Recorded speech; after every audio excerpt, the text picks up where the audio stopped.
Axel de Tarlet, bonjour Axel. Bonjour Mathieu. Le monde bouge avec laposte.fr/pro, la solution des pros pour affranchir en quelques clics jusqu'à 25 colis en même temps. La COP 25 pour le climat qui commence lundi à Madrid. C'est pour ça que je précisais, nous y sommes déjà. L'ONU nous alerte, Axel. Nous n'y sommes pas du tout. La catastrophe climatique est en marche. Oui, c'est assez effrayant. Pour tenir les accords de Paris, il faudrait chaque année réduire les émissions mondiales de CO2 de 7,5%, et ce pendant 10 ans. Or, loin de diminuer, nos émissions continuent d'augmenter, plus 3% l'an dernier.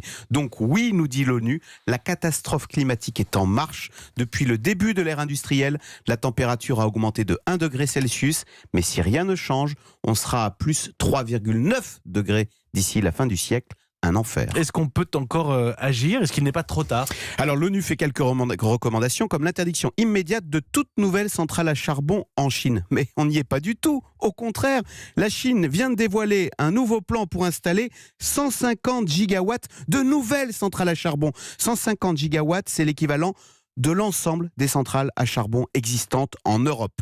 Car la Chine, premier pollueur de la planète, a totalement relâché sa politique d'énergie propre. Ses investissements ont baissé de 39% au premier semestre. Explication de Pékin, le climat n'est plus la priorité numéro 1 de la Chine. Sa priorité actuellement, c'est de stabiliser son économie qui subit un fort ralentissement. Il est là le drame. La lutte contre le réchauffement climatique est, sans mauvais jeu de mots, une politique de beau temps.